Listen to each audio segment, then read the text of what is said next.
All right, so here in the vehicles controller, in the last lecture, we added this parameter in the constructor, iVehicleRepository. Now we also have this Vega DB context here. This class derives from DB context, which is one of the Entity Framework classes. So this means our controller is tightly coupled to Entity Framework. And in order to decouple it from Entity Framework, we need to replace the references to this DB context with something else. So in the last lecture, we had 3 references to DB context, which we replaced with an iVehicleRepository. Now, over this lecture and the following lecture, we're going to do more refactoring and replace the other references to DB context with something else. Now, you might ask, why do we want to do this? Why do we want to decouple our controller from Entity Framework? What is the benefit of doing so? Well, the reason we did this in the last lecture was specifically for removing duplicated code. But there is another advantage in decoupling our controller from Entity Framework, and that is it makes it a lot easier to replace Entity Framework with a different ORM. Now, here you might be skeptical and say, why do we want to do that? Well, as your application grows, you may want to use a different persistence framework in certain parts of your application, maybe for performance reasons. Maybe you want to use a micro ORM. Maybe you want to use plain ADO.NET with stored procedures. The fewer references we have to DB context, the easier it is to replace Entity Framework with a different ORM. Now, this is what we had in the last lecture before our refactoring. So in our controllers, in 3 actions, we were referencing DB context to get a vehicle from the database. After we introduce this repository class, now we have only one place where we are referencing DB context. Of course, our controller is still using DB context because our refactoring is not finished. But what I want you to take away here is that we replaced 3 references with only 1 reference.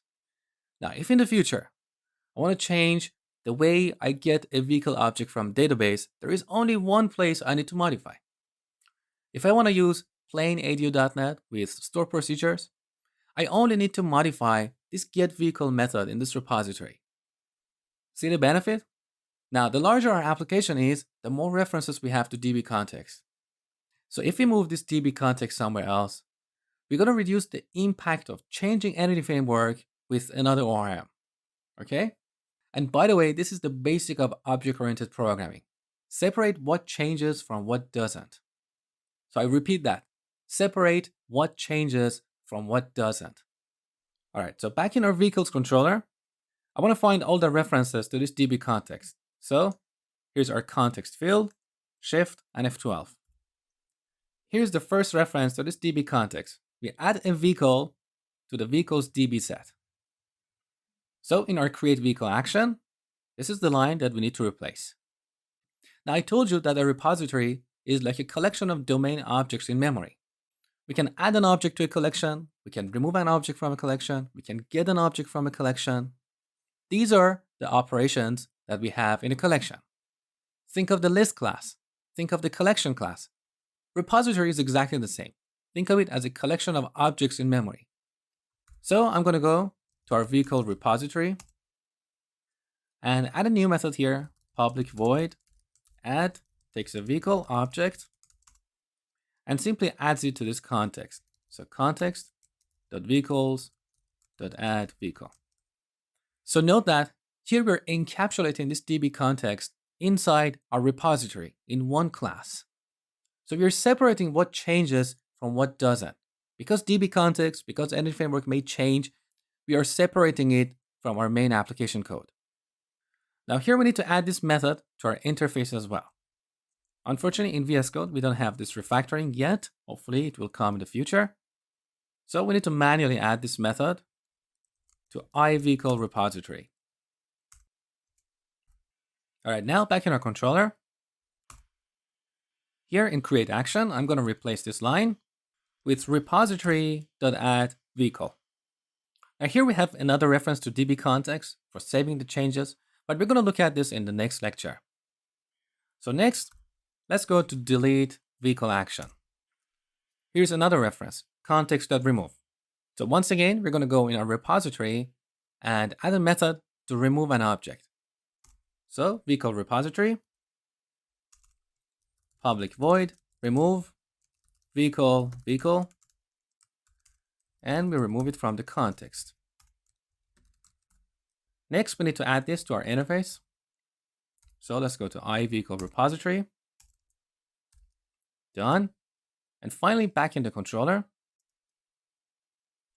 replace context.remove with repository.remove. Now note that here in this action, we have another reference to DB context for getting a vehicle by its ID. Now earlier, we implemented this method in our repository. However, in that method, we are eager loading this vehicle object with all its related properties. Now that's a heavy operation.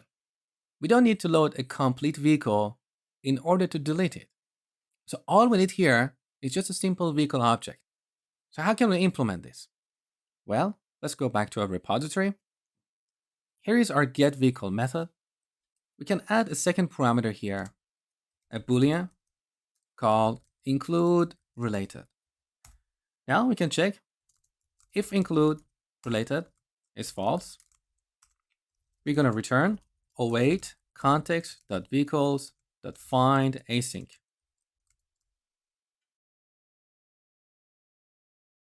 Now, since in most scenarios, we need to include the related objects, I'm going to give this the default value of true. Now, next, we need to make this change in our interface.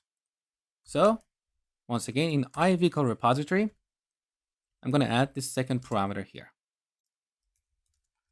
Include related set to true.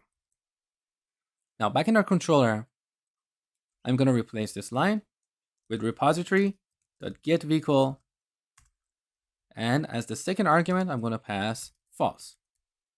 Now, when someone reads this code, they don't know what is this false. So to make my code more readable, I'm going to use named parameters here, or named arguments. Include related false, like this. It's very explicit. Now, back in vehicle repository, a question you might have is, what if in some applications, in certain situations, we only need to load a few related properties, not all of them? So here we're loading the complete vehicle object, but what if we want to load only a vehicle and its model, not its features? Well, you can add another method here, public async task of vehicle, and call it getVehicle with make or with model, whatever, and give the ID here. So this way, you tell your repository explicitly what you want to load. And this is one of the issues that some developers find it hard to use the repository pattern because they're used to composing queries like this in their controllers, and in each action, they could load a different set of objects. So when I tell them that they should not expose iQueryable from their repositories, they don't know what to do. You should only expose your domain objects or their collections from your repositories. So here we can return a vehicle or an IEnumerable of vehicle, but not iQueryable of vehicle. Because if you return iQueryable, somewhere else in the code, someone else is going to get that iQueryable and add more stuff to it. And this is exactly against the whole idea of using the repository pattern, because we want to encapsulate these queries inside one class. Okay? So we have removed some more references to DB context in our controller. What is remaining is this context that save changes. And that's what we're going to look at in the next lecture.